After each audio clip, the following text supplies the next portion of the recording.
Temperature rising, vision blurring, rage taking over. Here's Paul Calvisi. I'm ready. I'm 100% ready. I'm telling you I'm ready. And Ron Wolfley. It doesn't get any better than that. Unleash the fury!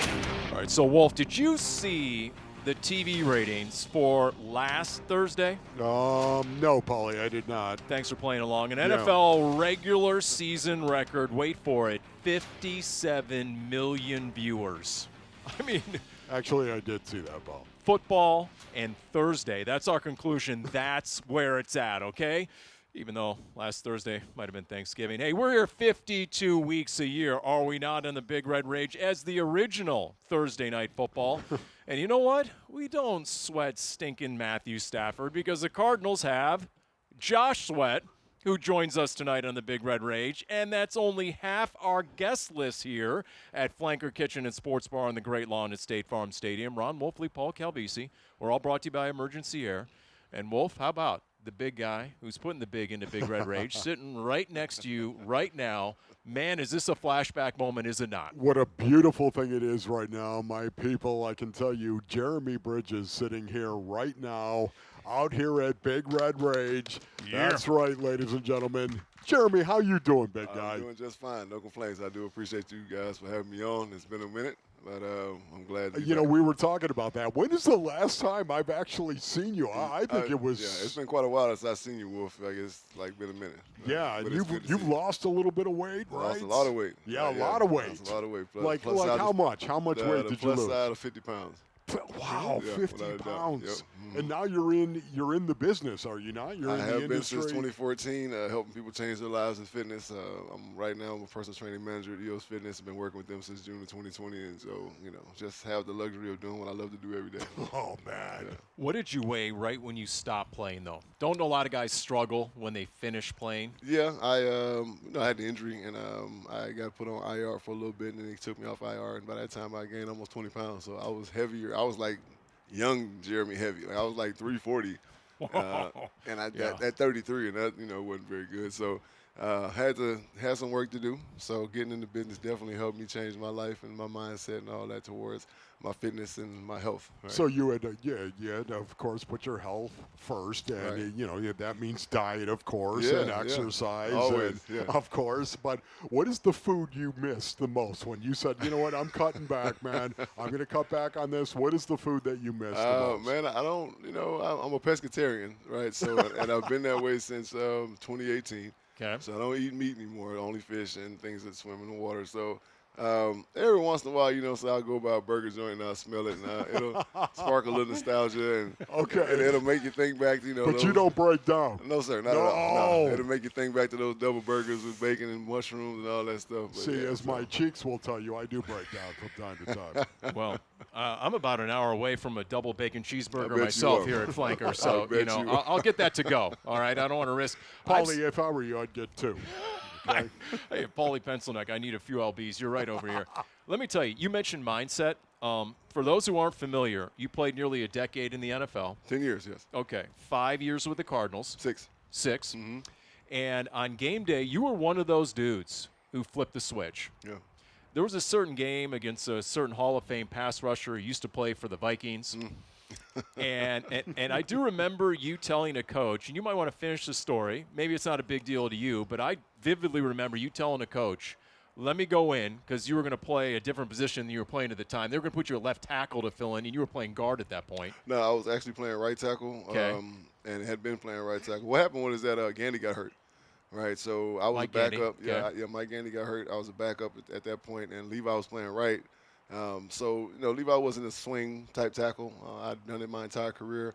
So Rod Graves was the GM at the time, and they asked Rod, because Rod told me the story. They asked Rod, they was like, who would you have there? He was like, nobody but Jeremy. He was like, if it was a dark alley and I had to take one guy in there with me, it would be Jeremy, right? So, that's how it happened. And I joked with Mike about it. I was like, you picked this week to go out, right? Right. I think he had like 16, 17 sacks that season, like trying to break Stray's record and all that. And yeah, Well, first of all, it was 10 years for you, right? Yeah, 10 years. Okay, give me a little something on Yes, that sir. right Yes, there, sir. because, Yes, you know, 10-year guys, Paul. Yeah. Just saying, Just- 10 yeah, years just is 10 years in the something. NFL. Yeah. Can't take it from you, Right. Paul, when you And, get and 10. a little bit later, it'll be the 24 career catches he Right, can't of take course, from right. him. It was you know. 26. Paul. 26, But okay. who's counting? Right. Anyways, Okay. what do you miss?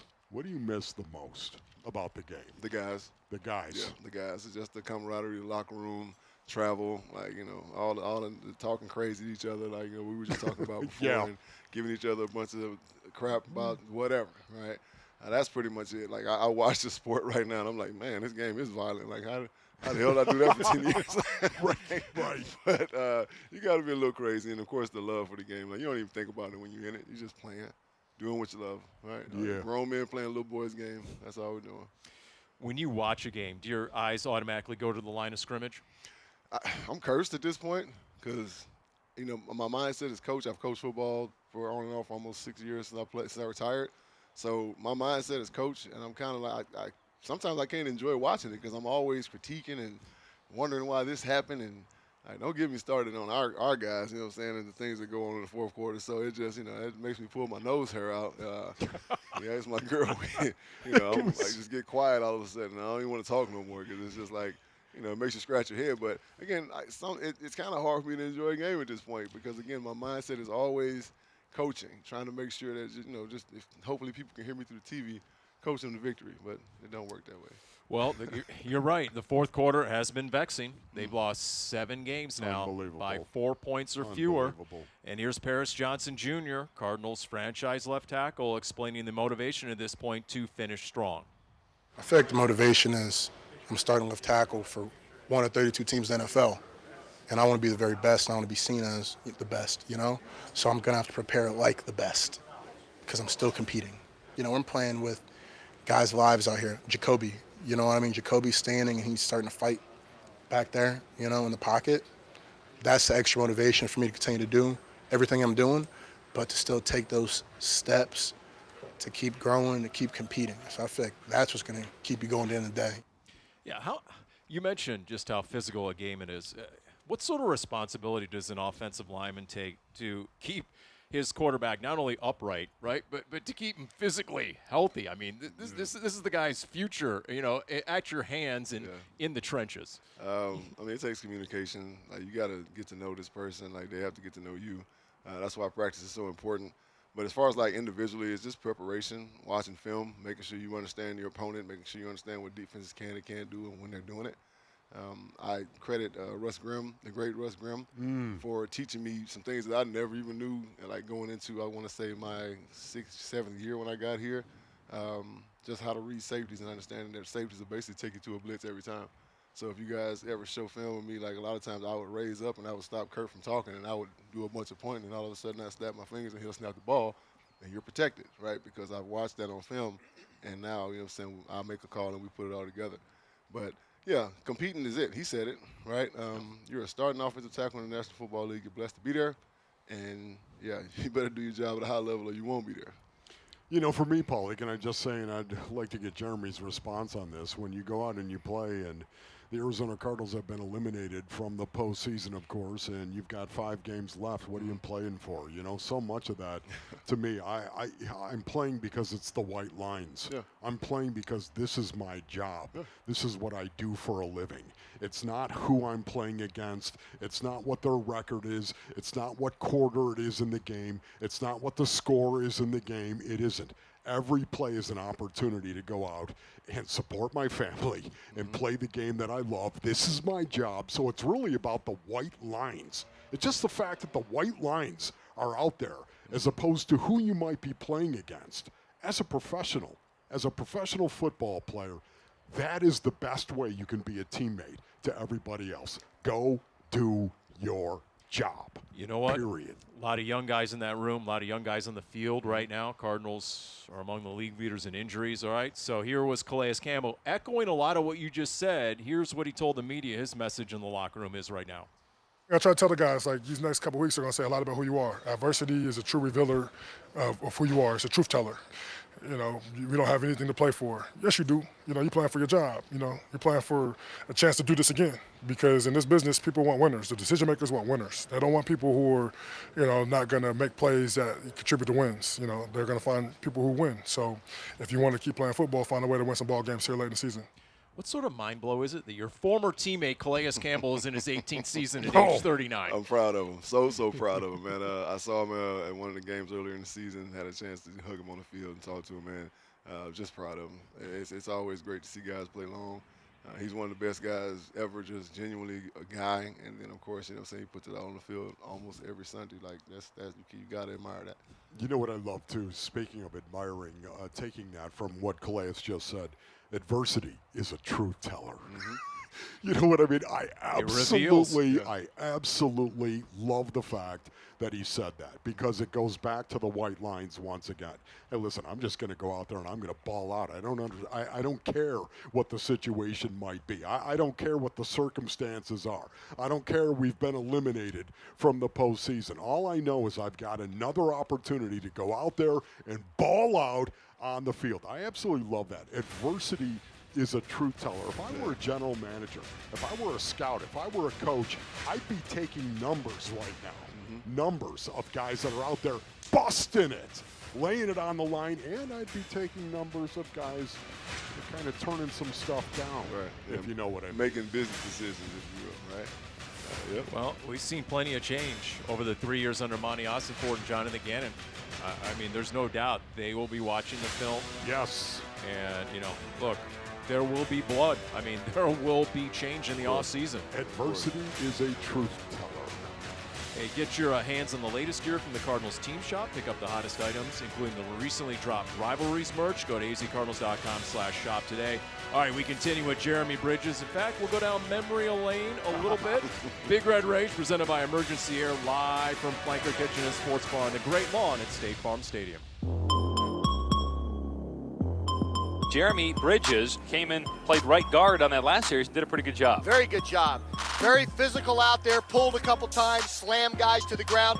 Hey, it's a new attitude. You get a chance, you take advantage of it. Getting some good blocks from right guard Jeremy Bridges. Bridges and Shelton getting it done on the right side of the line. And that's where they're running. They got fresh legs over there. They move Levi Brown to the right side and Jeremy Bridges at left tackle here. Snap to Cobb, inside run, left side, Wells, touchdown! The first TD of the game for the Cardinals. They ran it behind Bridges, who was on the opposite side. How about Jeremy Bridges? Story of this game so far. The Vikings' vaunted pass rush is being blocked. Who says the announcers don't talk about O-line play? How about that? I give it up, Hash and Wolf. Makes me feel good. Like, usually you only talk about us when we jump outside so we get a holding call, right? That was a deep analysis right there, Paul. It is the Big Red Rage presented by Emergency Air, and let's just say we're loaded like Wolf's dinner plate here at Flanker Kitchen and Sports Bar on the Great Lawn at State Farm Stadium. Around the corner, Josh Sweat, top 5 sack man in the NFL right now. He will join us momentarily, but right now we are visiting with our special guest, Cardinals legend Jeremy Bridges, and you just heard a little bit right there. And as a refresher, right, you had 2 stints with the Cardinals. In between, you went to Carolina. So you tell us, what are some of your fondest memories of playing for the Cardinals? Because we're going to go down memory lane here in a moment. I don't know if it's a fond moment, but I do remember vividly when we played New Orleans, 09. It was rough. And I just remember that being one of like the craziest games I'd ever been a part of, because we first series we ran down the field like it was nothing. Tim Hightower, I think, busted out for like 60 yards first play of the game. And, man, you talking, man, my mouth was running, and you could not believe it, right? And, oh, my God, how the tides turned quickly, right? Next thing you know, the dome was jumping. I mean, the roof was about to pop off that thing. And I just remember vividly when Kirk threw that interception, and I turned around and saw him on the ground. It was just all bad. Like, I had got carried over the wheels on the sideline because I two-pieced, what's my guy's name? He passed away. Will Smith, the defensive end. Okay. He ran up on me, and I hit him 2 times and, like, got snatched by the referee, and I'm standing beside Wills, huffing and puffing, and Tim Hightower's getting his butt beat on the sideline by the whole Saints team, and so they had to go get him out of there. It was just pandemonium, right? Wow. So it was just one of those games where you just sit and scratch your head. It's, like, surreal. You like, looking at it from the outside in. And I remember Wills on the sideline, he asked me, he was like, JB, did you hit him? I said, yeah. He said, JB, you can't hit him, right? And he walked off. He said, think about kicking you out the game, right? So he came back over. He was like, good, and I will kick you out the game. I said, I tell you what, coach, if I see 93, I'm going to get kicked out the game. I said, I ran on the field. Wow. But outside of that, man. You were being honest. Oh, without a doubt. Like, I was livid, man. You said two-pieced. Yeah. Did you say that, two-pieced? Yeah, What does that mean? Right and the left, right? Right You and left, two-pieced. Right and the left. About 2 straight jabs. Well, you know what? Straight to the face, right? I'm just saying. Considering that game was a key piece of evidence in Bountygate, the Saints had it coming. Let's just put it that way. That'll be my opinion on that one. Goodness, Okay. yeah. But outside of that, some good memories, man. Just like, of course, the Minnesota game was one of my greatest games I've ever played, and never forget that opportunity. I'll forever thank them for that opportunity for that. How about the week before the New Orleans playoff loss when you guys beat the Packers at home, 2009 wild card thriller, 51-45 in overtime? You were the starting left tackle. Yeah. So we played them back-to-back, right? And I was playing against Clay Matthews, who was tearing the league up in sacks. And Clay Matthews. Shut him down, you know what I'm saying? I remember he asked me during the course of the game, he's like, damn, Bridges, you gonna let me smell Kirk today? I said, nah, bro, you good. Right. If you go to the other side, you might get a little I played with his dad, Clay Matthews.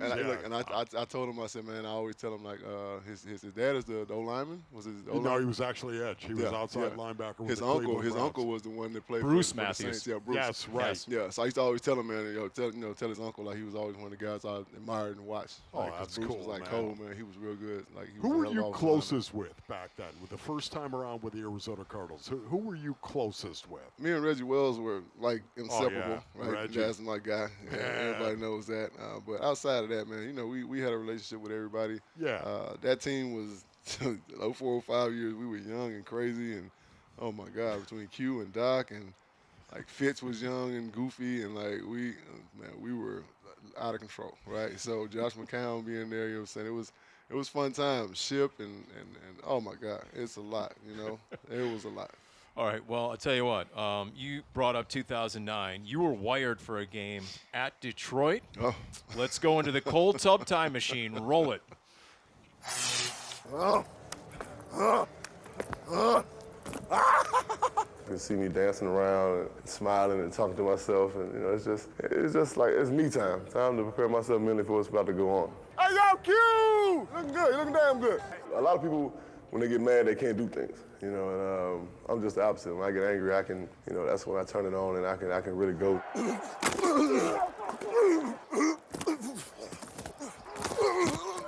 I'm not the meanest guy in the world on the field. Well, okay, maybe I am.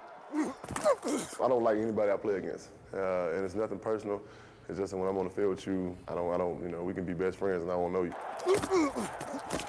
What's up, what? What's up, cuz? What's up, what? The deal is, don't get mad. He got mad because I mashed him down here when Benny had a long run. Yeah. I ran up on him, gave him a little shove. He got, you know, at some plays, you know, you gassed, you winning, so you really ain't got time to say much. You come see me, homie. This is my world, I told you, dog.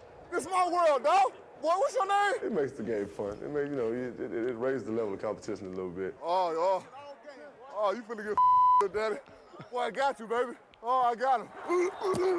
Hands off to Wells, right side, throw hole at the 15, broken tackle 10, Wells 5, spins out of another tackle and scores!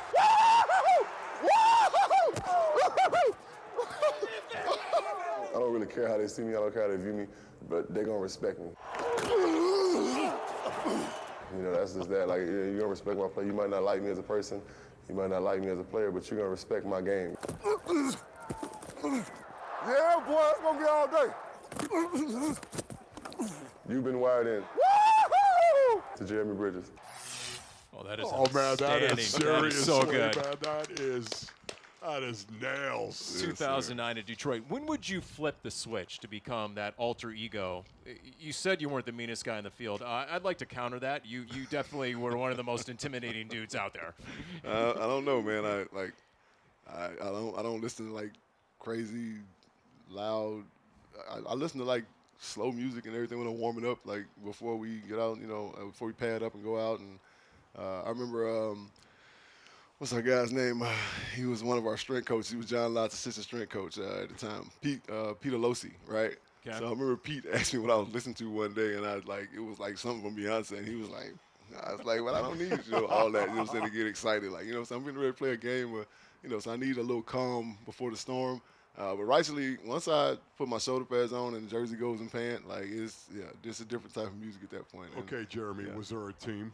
Was there a team that, had just the color scheme and the logo that would just get your blood boiling? Was there a team? And if so, what was it? I still can't stand San Francisco, like, to this day.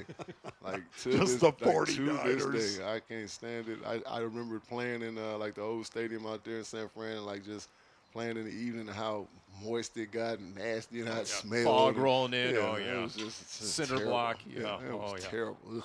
Right. Well, I remember there was I think it was the Jared Allen game, actually. Post game, you were our interview, and I asked you, okay, all right, how'd you get it done? And you said, well, it wasn't a football game; it was a fight. I fought him. Mm-hmm. How often was that your mentality?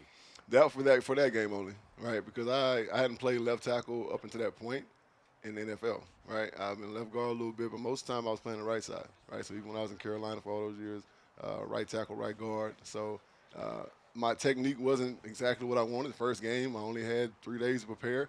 I assured Wiz that I was, as I said, going to whoop that white boy's butt, right? Because it was a lot of talk coming out of Minnesota, right? And I heard it all, you know what I'm saying? I know Jared, you know what I'm saying? So he was running his mouth extra crazy, and so we get on the field, and he's, hey, who is 73? Who is that guy? I didn't say much at first, right? About 2 series in, he pushed that button, right, and it was pretty much over for him, right? So literally, like I told him, at one point during the game, you could, if you go back and watch the game, we are face to face, and you see my arm do this. And I told him, I said, we can take all these pads off and go in the parking lot. Like, what you want to do, right? So at this point, damn football, like you said, trying to get personal. And that is the great thing though about the game of football. Yeah. It's just it was a very emotional game, was it not? Yeah. I mean, you don't strike me as a super emotional dude, okay? Until you're on the field, of course, and then all of a sudden the alter ego, I guess, is what kicks in. I'll tell you this much. I don't know if you know this, but a lot of media members were a little intimidated to go over to your locker. No. And so, but once we did, it was always a great interview. He's got an incredible personality, but a lot of people are a little intimidated. I just don't remember Jeremy being that way with the media. Big old dude with an edge, and he played tough and mean. And so, but when we did go over there, it was always rewarding. We got what we call good sound in the business, okay? And that's our segue here, guys, because this was during the holidays. And our Jim Omohundro wandered over and had a little conversation with you about your favorite gift as a kid. Flashback. What sticks in your mind as one of the coolest gifts you've ever received? When I got the G.I. Joe with the Kung Fu grip. Explain that for people who don't know what that is. It's the G.I. Joe with the Kung Fu grip. What's the Kung Fu grip? What does that mean? It means you got a little thing. You got all the kind of attachments, you know what I'm saying? The sword, feel me? Like, you know what I'm saying? He do a little kick. You got the little button. You swim and you kick it. Because G.I. Joe was like, that was the thing growing up. I'm trying to think of the era here. I remember watching Voltron. Remember Voltron? Huge. I ain't get a Voltron until I was like 11, 12 years old. And I got the whole Voltron. I got the whole lion set. What color lion were you? What color lion was I? I was the black lion. What do you mean? I was the body of that thing. I held it down. And you're the old line in the background. Oh, my goodness. Yeah, that was crazy. It's like 10 guys, the biggest guys you've ever seen. They're all sitting around, and you'd have to walk over. And if you asked a bad question, oh my goodness, you'd hear it. You'd get it. It was Wolf. It was it's intimidating. They kicked you out of there. Like you guys we used to get on us about it. So Jeremy, if you had, let me ask you this because I love to do this. If you had to pick 1 year of the 10 years that you played. Whether it was your coach, whether it was what the guys you were with, whether it was in the offense you were with, is there 1 year you could pick out and say that was my favorite year as an NFL player? That 09 season was special. That 09 season. Yeah, it was special, man. It was special. And then of course, so just if I had to pick them, the 08 season. No, not 06. It was 06. I think it was my first year at Carolina. Well, whatever year we had Jonathan and D'Angelo. I want to say it was 07. Right, because 08 we weren't very good. 08 we got beat by y'all. Yeah, so, that 08 season, right, where we had 2,000-yard rushers. Yes. The Cardinals came out and beat us second round of playoffs. That was a special year. Oh, and then, of course, coming back out here in 09, just 2 back-to-back really special years. I mean, both playoff years and, just good ball being played and lots of fun. What do you think of football today when you watch the NFL? Are you one of those guys who yells at the TV? Back in my day, we did it this way. No, I don't yell at the cloud. No, I'm not the old guy yelling at the cloud. I do get upset about. I don't know. I think coaching is a little different, right? I don't know. I just feel like I don't know. It's like football is almost like a lot like basketball, right? They want to see 113, 120, right? That's what they won't run up scores in football. So when they see a 10 to 13 game, people are like, oh, that was boring. I love a 10 to 13 boring. game. That's good defense. Oh, thank right? you, man. That's I love a good it. defensive ball game, right? So, I mean, I appreciate the sport. I love it to death. I'll sit and watch it all day. It annoys the hell out of my girl. Like, you know what I'm saying? She wants to watch something else after the 13th game we watch. But I can sit and watch it all day, right? But, I still love it. I just love football, right? So, from high school ball, college, it don't matter. I'm willing to watch it. See, I think fantasy football has changed so much of what fans want to see. The 45-42 game. Without a doubt. I mean, they want all the scoring and they want to see touchdowns. And for me, I love an excellent field position game. Yeah. A 13 to 10 game. 21-17 is like the perfect game. That's perfect for you? That's the perfect game, 21-17. You know what? I'm going to go 2017. So right there. Somewhere right there, man. That's good for me. Game. That's amazing. I knew I liked you. All right, we're going to talk to one of the leading sack guys in the NFL, and you talk about all ball. Josh Sweat told our Danny Surek recently he doesn't even have silverware at his place. He doesn't have plates. He just has some drinks. That's it. He's just all about football all the time, and Josh Sweat is next on the Big Red Rage, presented by Emergency Air. Snap to Mayfield. Cardinals blitz off the far side, and Mayfield throws it backwards to White. He's got it at the 40, runs left, and wrapped up at the 44 for a 4-yard loss. Josh Sweat gets credited with his 10th sack of the season. That pass that Mayfield threw backwards, because the ball hit the ground, it was ruled a forced fumble by Josh Sweat and a sack. So he's got 10. He's been worth every penny so far for the Cardinals. Shotgun snap, back to pass. Mayfield steps up, and he's hit by Sweat and sack. That is 2 for Sweat on the day, 11 on the season. What a move by Josh Sweat right there. They line him up inside at defensive tackle over Dan Feeney, and he goes inside out, swim move, beats him clean right off the snap. There's another sack for Josh Sweat. Sweat has been terrific since the Cardinals made the move to sign him in the offseason. Funny how that works. Splash signing equals splash plays. Josh Sweat is our guest on the Big Red Rage, presented by Emergency Air. Paul Calvisi here. So I'm going to boil football down to 2 things, Josh. Here we go. You ready? Quarterback and get to thy quarterback. Are those not the 2 most important things in the game of football? You played a lot of ball in your life. What do you think about that? Yeah, absolutely. It's the most fun thing to do too, for sure. And that's what I was brought here to do. So that's what I'm trying to do as much as I can. How much pressure did you put on yourself initially, maybe out of the gate? I mean, you've already tied a career high with 11 sacks, and we'll get into that. But the contract itself, right? And you were considered maybe the big fish in free agency, which was different than a Philly D, where, there were a lot of guys, on all 3 levels. So what sort of pressure did you put on yourself? Obviously a big decision, choosing where you're going in free agency. For me, it was pretty easy, but actually taking that step to part ways and just showing everybody that I already knew what I could do. You know what I mean? I knew once I shed the handcuffs and I was able to just play my style of football, I make it happen. So, it was kind of a little bit of a relief for sure, but the pressure to improve every year on myself, no outside factor can put more pressure on me than I already do myself. And we talked about it when you signed, right? There were the analysts. You and Milton Williams said, okay, great numbers, great players, but they're also on a great defense. So let's see it now. Yeah. How much have you used that to motivate yourself? Good thing. I still came into a good defense. That's the whole goal. I want to make sure we have. I was happy to see we still had tools. You can't do it alone. At the end of the day, most of the time, you just cannot do it alone. So either way, I don't really look too far into that. But I knew I would have. Man, that's a lot to go into it. I'm just able to move around a little bit more. I don't need a scheme. I just want to move around so I can stay fresh. And that's all it took, man. That's all I really wanted. Josh Sweat is our guest. All right, let's talk about it because they moved you inside in that second sack at Tampa. You heard A.Q. Shipley and Dave Pasch talk about that.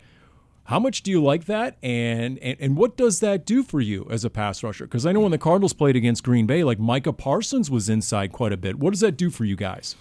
I mean, because if you just leave us on one side, they're just going to slide, chip.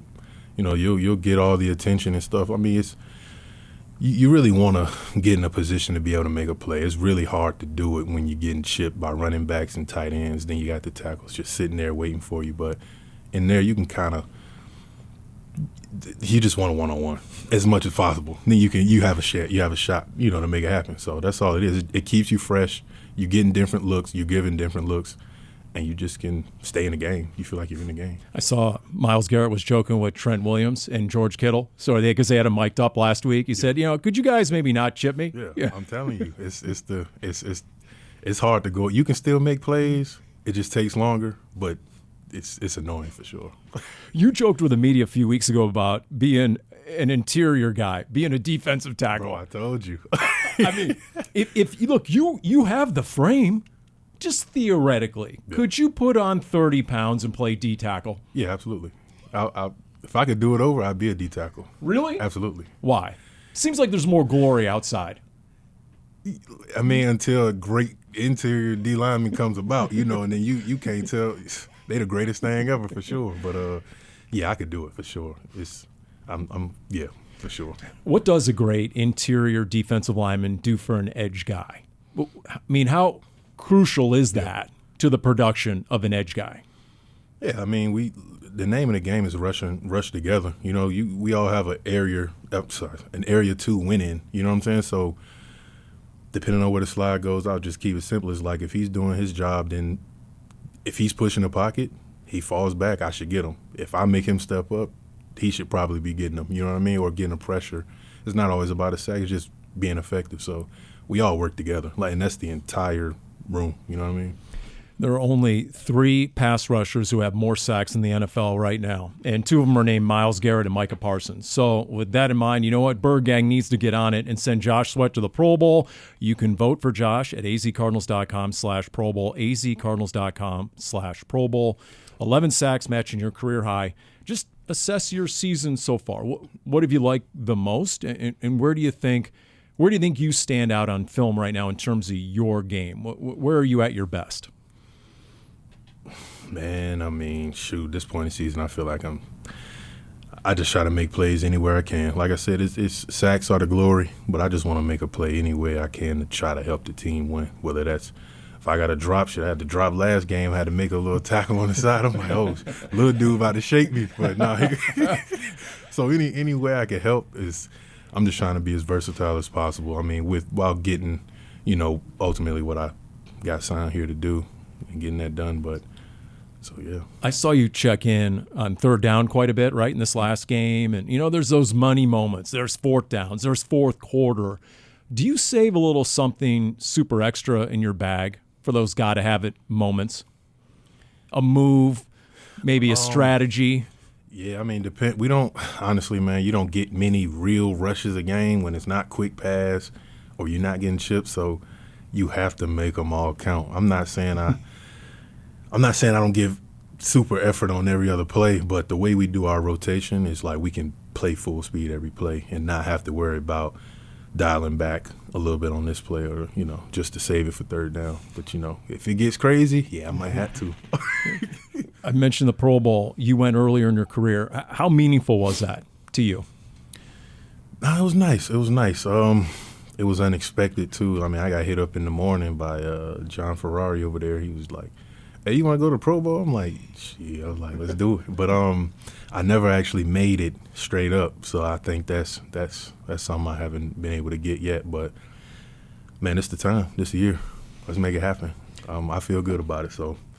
Let's get it done. And you feel good in this scheme. You obviously feel good playing for Nick Rawls and Jonathan Gannon, one of the big reasons you came here. And I think the word you used was freedom when you signed. Just define that for us. Football 101 for fans. What does that mean to you? Just play football. Within the scheme, just win. Just go win. You know what I mean? That's all it is. They put me in positions, with minimal scheme. They trust me to just get it done wherever they want to put me, and that's what I've been doing. Do you look at other players' film? I was talking to Trey McBride recently, and he said, he watched a lot of George Kittle, a lot of Travis Kelce. Now he watches a lot of Brock Bowers. Do you watch any of these other, luminaries of your position, a Myles Garrett, et cetera? Yeah, for sure. Especially like when I'm game planning for somebody, I try to watch rushers that, not even just the top guys, but guys who seem a little similar to me. You know what I mean? So whether that's Trey Hendrickson likes to swipe. I like to swipe. It's depending on that week. However he, the tackle uses his hands. I'll try to watch guys that use similar moves to what I do. You know what I mean? So it's not just me watching Miles or Vaughn all the time or something like that. It could be anybody. If they win, I'm trying to steal it. And how much do you study the offensive tackles you're going against that week? Are you pretty familiar with what you're going to get every week? Yeah, I know the stuff I'm best at, so I'll try to keep that simple. But yeah, I try not to do too much. I try to watch film probably only twice a week. Keep it simple. Just try to get like a couple things about what I want to take into the game, and then just don't cloud my mind. Just be free. Okay. Has Jordan Birch, the rookie, has he decorated for the holidays in the outside linebacker room? Has he decorated yet for that? Has he got that going? Man, he got a tree, but he ain't got no lights or nothing yet, but we going to get on. I smell a fine coming, maybe, if he doesn't get that done. And the snacks. He ain't getting the snacks either. All right, Josh, all the best. 5 games to go. We hope we see you in the Pro Bowl game to boot. Appreciate it. There you go. azcardinals.com/Pro Bowl. That's where you can vote. We continue with the Big Red Rage presented by Emergency Air. Brissett takes, play fake, sets up deep in the pocket, steps away from pressure to his left at the 20, near side 15, and then he throws into the end zone, the Knight for a touchdown. Brissett did not cross the line of scrimmage. He ran down the near sideline, was right at the 15-yard line, moving to his left, and threw it perfectly to Bam Knight for a big touchdown. Great awareness by Bam Knight. Awesome awareness by Jacoby Brissett. Those two were in sync, in tune together. Brissett out of shotgun, takes the snap, fakes the run, throws deep middle in the end zone. It's caught for a touchdown by Trey McBride. What a throw by Jacoby Brissett. And the Cardinals back within 4 with 4:58 to play. I said keep feeding them, Trey McBride, your best playmaker, down the seam, wide open. You get them matched up on a safety, throw it every single time. And there was Trey McBride on the field at Tampa just yelling, "That's what I do, that's what I bleeping do," and anyone who was around him was hearing it because he is one of those dudes who flips a switch on game day. And no big deal, he just has 309 career receptions, most ever by a tight end in NFL history in their first 4 seasons.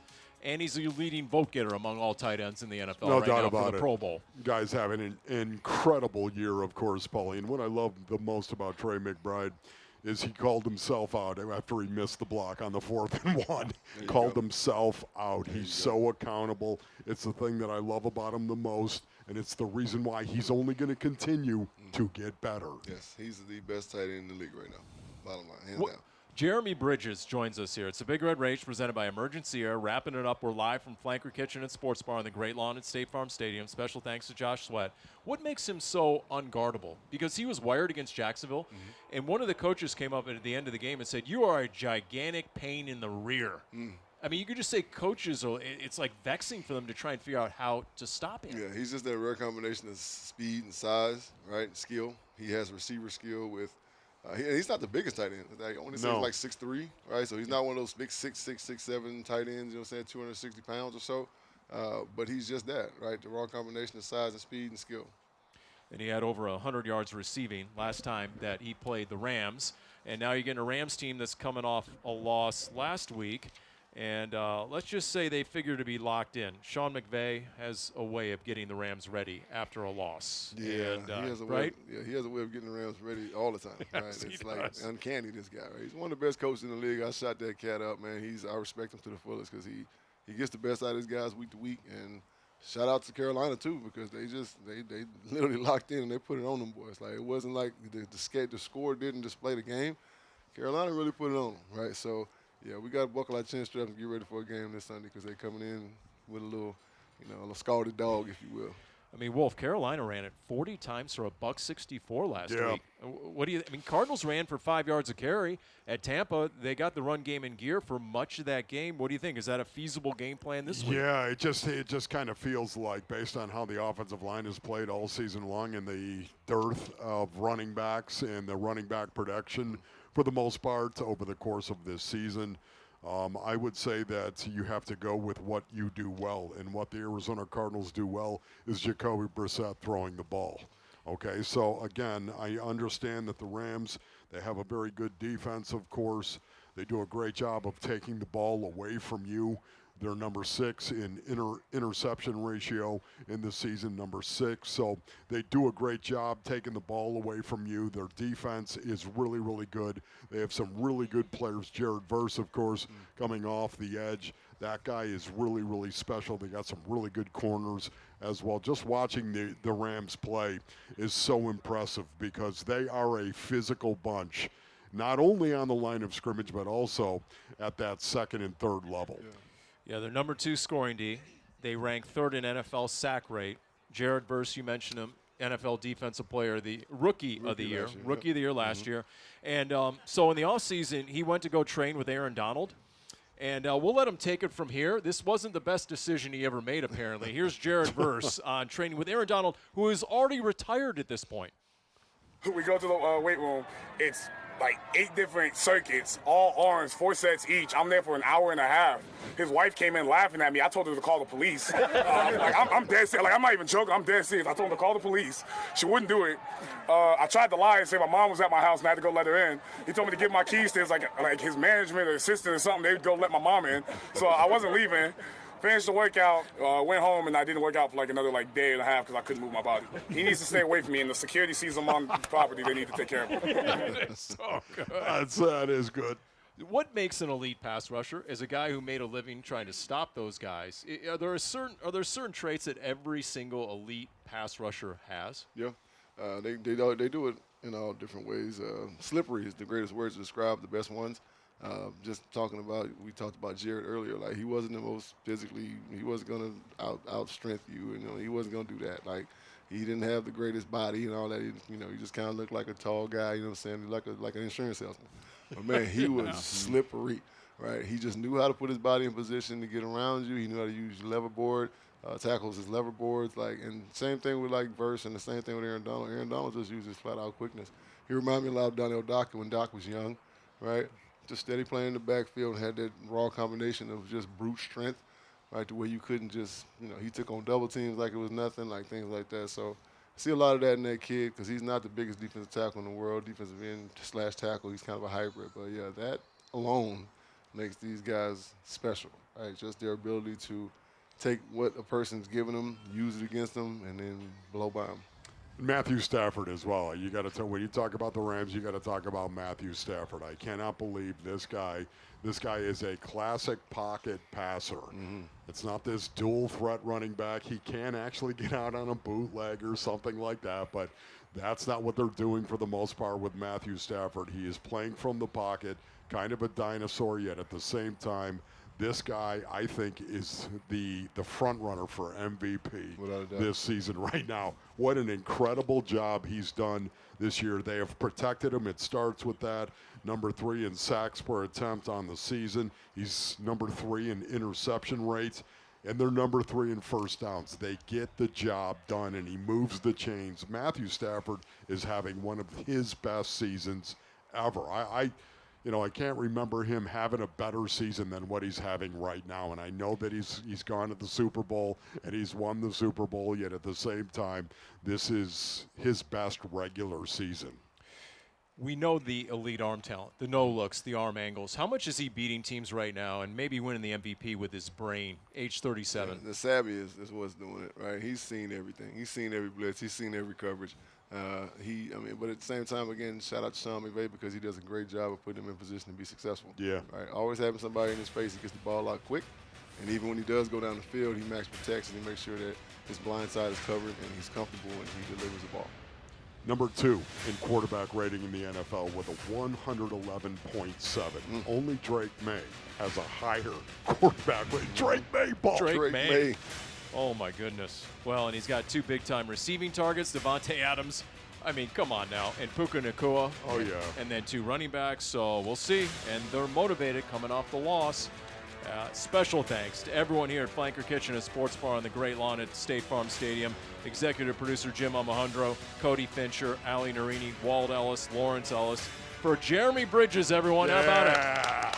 Former Cardinals offensive lineman. What a great evening to hang out with Jeremy. For Ron Wolfley, I'm Paul Calvisi. This has been the Big Red Rage presented by Emergency Air.